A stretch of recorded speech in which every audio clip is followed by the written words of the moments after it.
Ram Ram YouTube family. तो स्वागत है आपका मेरे आज के पार्ट में। तो आज हम शुरू करेंगे पार्ट 10। और जो पार्ट 9 था हमने उसमें पढ़ा था कि जो राम कथा है वो गंगा नदी है और चित्रकूट है और वन है जहाँ पे श्री राम जी और सीता जी विहार करते हैं। तो आज हम शुरू करेंगे पार्ट 10। और अगर आपने मेरा पार्ट 9 नहीं सुना है तो मैंने इसका लिंक डिस्क्रिप्शन में दिया है, तो आप वहां जाके मेरे पार्ट 9 को देख सकते हैं, तभी आपको पार्ट 10 जो है वो कथा समझ में आएगी। तो जय श्री राम सबको। और चलिए हम शुरू करते हैं पार्ट 10। जय श्री राम। रामचरित राकेश कर सरिस सुखद सब काहू, सज्जन कुमुद चकोर चित हित विशेषी बड़ लाहू। श्री रामचरित्र पूर्णिमा के चंद्रमा के समान सभी को सुख देने वाले हैं, परंतु सज्जन रूपी कुमुदनी और चकोर के लिए तो विशेष रूप से हितकारी और महान लाभदायक हैं। की नहीं प्रसन्न जेहि भांति भवानी, जहि विधि शंकर कहा बखानी। सो सब हेतु कहब मैं गाई, कथा प्रबंध विचित्र बनाई। जिस प्रकार पार्वती जी ने शिव जी से प्रश्न किया और जिस प्रकार शिव जी ने विस्तार पूर्वक उसका उत्तर दी बताया, वह सब मैं विचित्र कथा की रचना करके कहूँगा। जेहि यह कथा सुनी नहीं हुई, जनि आचरजु करें सुनी सोई।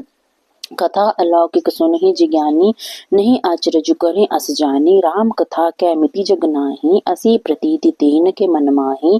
नाना भांति राम अवतारा, रामायण सत कोटि अपारा।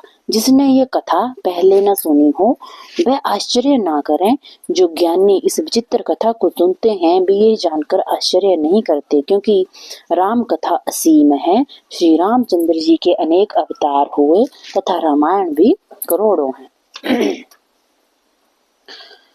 कल्प वेद हरि चरित सुहाए, भांति अनेक मुनि सनह गाए। करिय न संशय अस और आनी, सुनिए कथा सादर रति मानी। कल्प वेद के अनुसार श्री हरि के चरणों को मनुष्य ने अनेक प्रकार से गाया है। हृदय में ऐसा विचार कर संदेह ना करें तथा आदर सहित प्रेम से इस कथा को श्रवण करें। बोलिए जय श्री राम। राम अनंत अनंत गुण अमित कथा विस्तार, सुनि आचरजु न मानहि जिन्ह के विमल विचार। श्री रघुनाथ जी अनंत हैं, उनके गुण भी अनंत हैं, उनकी कथाओं का विस्तार भी असीम है। अतः जिनके विचार निर्मल हैं वे इस कथा को सुनकर आश्चर्य नहीं करेंगे। यही विधि सब संशय करी दूरी, सिर धरि गुर पद पंकज दूरी। पुनि सब ही बिन बहु कर जोरी, करत कथा जहि लाग न खोरी। इस प्रकार सब संदेहों को दूर करके और गुरु के चरण कमलों की रज को सिर पर धारण करके मैं पुनः हाथ जोड़कर विनती करता हूँ, ताकि कथा की रचना में कोई दोष ना रह सके। सादर सिवहि नाई अब माथा, बरनौ विशद राम गुण गाथा। संबत सोरह सै इकतीसा, करो कथा हरिपद धरि सीसा। अब मैं आदर पूर्वक शिव जी को सिर नवाकर श्री रामचंद्र जी के गुणों की कथा कहता हूँ तथा श्री हरि के चरणों पर सिर रखकर इस कथा का आरंभ करता हूँ। नौमी भौम बार मधुमासा, अवधपुरी चरित प्रकाशा। जहि दिन राम जन्म श्रुति गावहीं, तीर्थ सकल तहाँ चलिया वहीं। चैत्र मास की नवमी तिथि मंगलवार को अयोध्यापुरी में ये चरित्र प्रकाशित हुआ, जिस दिन श्री राम जी का जन्म होता है। वेद कहते हैं कि उस दिन सारे तीर्थ वहां अयोध्यापुरी में चले आते हैं। असुर नाग खग नर मुनि देवा, आई करहि रघुनायक सेवा। जन्म महोत्सव रचहि सुजाना, कर ही राम कल कीरति गाना। असुर नाग पक्षी मनुष्य मुनि और देवता सब अयोध्यापुरी में आकर श्री रघुनाथ जी की सेवा करते हैं। बुद्धिमान व्यक्ति श्री राम जी के जन्म का महोत्सव मनाते हैं और उनकी सुंदर कीर्ति का गान करते हैं। मज्जहि सज्जन वृंद बहु पावन सरजुनीर, जप ही राम धरि ध्यान और सुंदर श्याम शरीर। उस दिन अनेक व्यक्ति समूह बनाकर सरयू जी के पवित्र जल में स्नान करते हैं और अपने हृदय में सुंदर श्याम शरीर वाले श्री रघुनाथ जी का ध्यान करके उनके नाम का जप करते हैं। दर्श परस मज्जन अरुपाना, हरे पाप कह वेद पुराना। नदी पुनीत अमित महिमा अति, कहीं न सकी शारदा में बनमती। वेद पुराणों के अनुसार सरयू जी का दर्शन, स्पर्श, स्नान और जलपान पापों को हर लेता है। यह नदी पवित्र है तथा इसकी महिमा इतनी अनंत है कि उसका वर्णन विमल बुद्धि वाली सरस्वती जी भी नहीं कर सकती हैं। राम धाम दापुरी सुहावन लोक समस्त विदित अति पावन चारि खानी जग जीव अपारा अवदत जैतनु नहीं संसारा।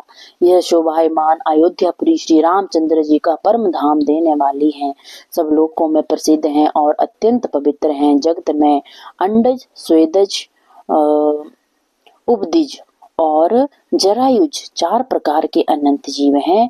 इनमें से जो भी अयोध्या में शरीर छोड़ते हैं वे जन्म मृत्यु के चक्कर से छूटकर भगवान के परम धाम में निवास करते हैं। सब विधिपुरी मनोहर जाने सकल सिद्धि प्रद मंगल खाने विमल कथा कर कीन आरंभा सुनत नसाहि काम मद दंबा। इस अयोध्यापुरी को सब प्रकार से मनोहरी सब सिद्धियों को प्रदान करने वाली तथा कल्याण की खान समझकर मैंने इस निर्मल कथा का आरंभ किया, जिसके सुनने से काम मद और अभिमान नष्ट हो जाते हैं।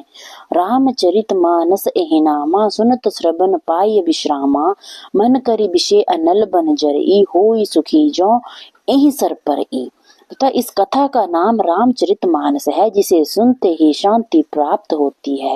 मन रूपी हाथी विषय रूपी दावानल में जल रहा है, यदि वह इस रामचरितमानस रूपी सरोवर में आ जाए तो सुखी हो सकता है। रामचरितमानस बुनि भावन बिरचौ शंभु सुहावन पावन त्रिविध दोष दुख दारित दावन कली कुचाले कुली कलुष नसावन।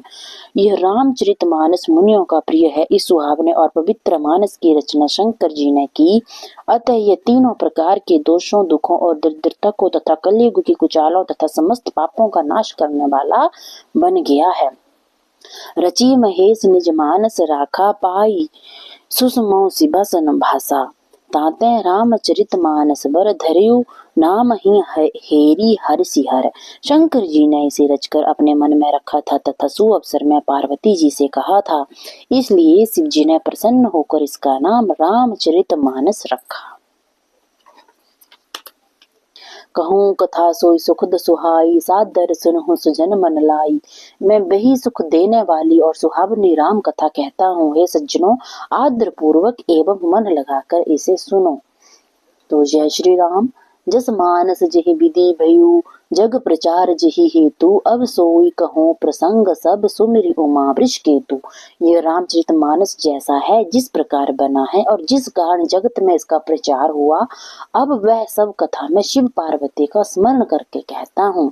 शंभु प्रसाद सुमति ही हुलसी रामचरित मानस कवि तुलसी करे मनोहर मति अनुहारी सुजन सुचित सुनी लेहु सुधारी। बोलता शिव जी की कृपा से उसके हृदय में सुंदर बुद्धि का विकास हुआ, इसलिए यह तुलसीदास श्री रामचरितमानस की रचना कर सका। अपनी बुद्धि के अनुसार तो उसने इसे मनोहर ही बनाया है, किंतु फिर भी बुद्धिमान व्यक्ति इसे ध्यान पूर्वक सुनकर आप इसमें सुधार कर लें। सुमति भूमि थल हृदय अगाधु वेद पुराण दधि घन साधु बरसहि राम सुजस बरवारे मधुर मनोहर मंगलकारी। सुंदर बुद्धि भूमि है, हृदय उसकी गहराई है, वेद पुराण समुद्र है और साधु संत मेघ हैं, जो श्री रामचंद्र जी के स्वीश रूपी सुंदर मधुर मनोहर और मंगलकारी जल की वर्षा करते हैं। लीलस गुण जो कहीं बखानी सोई स्वच्छता करिमल हानि प्रेम भक्ति जो बरनी न जाए सोई मधुरता सुशीतलताई। श्री राम जी की सगुण लीला का विस्तार पूर्वक वर्णन ही राम शीश रूपी जल की निर्मलता है, जो मल का नाश करती है और जिस प्रेम भक्ति का वर्णन नहीं किया जा सकता, वही इस जल की मधुरता और सुंदरशीलता है। जो जल सुकृत साली हित कोई हित होई राम भगत जन जीवन सोई मेदा महिगत सोजल पावन सकली श्रवण मग चलियो सुहावन भरे सुमानस सुथल निथिराना सुखद शीत रुचि चारु चिराना। राम शीश रूपी वह जल सत्कर्म रूपी धान के लिए हितकारी है और श्री राम जी के भक्तों का जीवन है। वह पवित्र जल बुद्धि रूपी पृथ्वी पर गिरकर सुंदर कर्ण रूपी मार्ग से चला और हृदय रूपी स्थान में स्थिर हो गया। वही पुराना बनकर सुंदर रुचिकर शीतल और सुखदायी बन गया। बोलिए जय श्री राम। सुठी सुंदर संवाद वर विरचे बुद्धि विचारी ते यही पावन शुभ गसर घाट मनोहर चारी। इस कथा में बुद्धि पूर्वक विचार कर जो 4 सुंदर और उत्तम संवाद रचे हैं वही इस पवित्र और सुंदर सरोवर के 4 मनोहर घाट हैं। सप्त प्रबंध सुभग सुपाना ज्ञान नयन निरखत मन माना। रघुपति महिमा अगुण अबाधा वर्णव सोई बर भारी अगाधा। 7 कांड इस मानस सरोवर की 7 सुंदर सीढ़ियां हैं जिन्हें ज्ञान रूपी नेत्रों से देखते ही मन प्रसन्न हो जाता है।